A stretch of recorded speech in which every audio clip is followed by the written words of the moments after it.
राजस्थान में दिखा सत्ता परिवर्तन का असर। कांग्रेस के शासन में जो प्रशासन जुलूस निकालने के लिए अनुमति चाहता था, वही प्रशासन 22 जनवरी को धार्मिक आयोजनों की व्यवस्था और सुरक्षा देने में व्यस्त रहा। गहलोत शासन में सार्वजनिक स्थलों पर धार्मिक पताकाओं पर भी प्रतिबंध था, लेकिन अब भजन सरकार में भगवा पताकाओं की लहर। तमिलनाडु में 22 जनवरी को मंदिरों में नहीं हो सके धार्मिक आयोजन, क्यों? यहाँ अभी सनातन विरोधी स्टालिन सरकार है।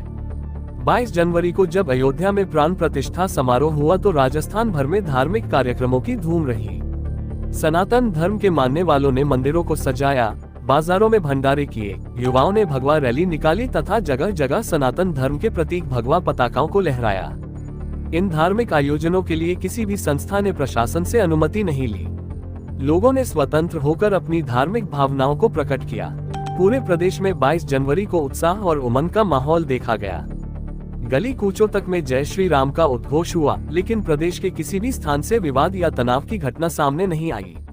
ये परिवर्तन राजस्थान में सत्ता में बदलाव की वजह से हुआ है। गत 3 दिसंबर को विधानसभा चुनाव में नतीजों में प्रदेश की जनता ने कांग्रेस से सत्ता छीनकर भाजपा को दे दी।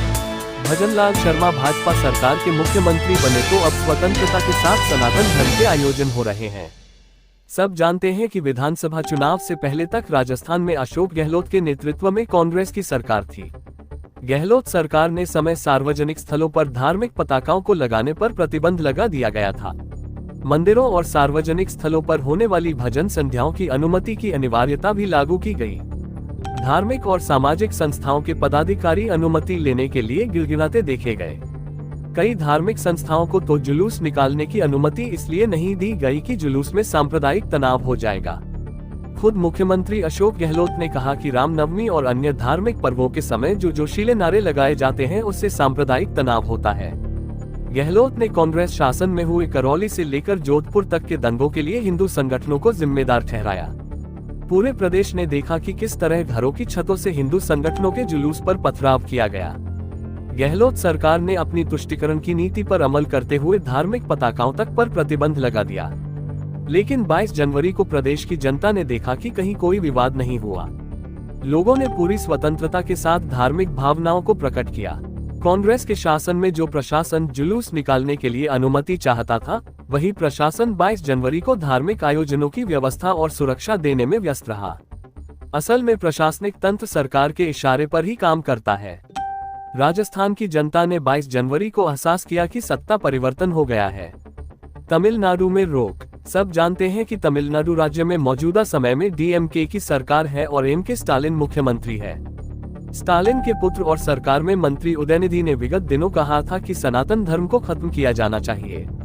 सरकार का इशारा समझते हुए तमिलनाडु के प्रशासन ने 22 जनवरी को मंदिरों में अयोध्या के प्राण प्रतिष्ठा समारोह से जुड़े धार्मिक आयोजनों को नहीं होने दिया। पहले कहा गया कि मंदिरों में होने वाले आयोजनों के लिए प्रशासन से अनुमति ली जाए। जब धार्मिक संस्थाओं ने अनुमति के लिए आवेदन किया तो ऐसे आवेदनों पर कोई निर्णय नहीं लिया। यानी 22 जनवरी को तमिलनाडु के अधिकांश मंदिरों में प्राण प्रतिष्ठा समारोह का लाइव प्रसारण नहीं हुआ और न ही धार्मिक अनुष्ठान हो सके। सरकार की इस बुरी नीयत पर अब हाईकोर्ट ने नोटिस जारी किए हैं। स्टालिन सरकार से पूछा गया है कि 22 जनवरी के आयोजन के लिए कितने आवेदन प्राप्त हुए और प्रशासन ने उस पर क्या कार्यवाही की। आरोप है कि स्टालिन सरकार ने मौखिक आदेश दिए, इसलिए धार्मिक आयोजनों की अनुमति नहीं दी गई।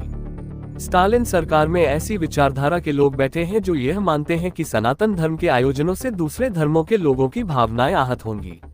इस विचार को दुर्भाग्यपूर्ण ही कहा जाएगा कि क्योंकि भगवान राम ने तो बुराई को समाप्त करने के लिए तमिलनाडु के समुद्र से ही लंका की यात्रा की शुरुआत की थी। अब तमिलनाडु में ऐसी विचारधारा सत्ता में है जिसे भगवान राम के समारोहों से भी डर लगता है। देखना है कि तमिलनाडु में राजस्थान की तरह सत्ता परिवर्तन कब होता है।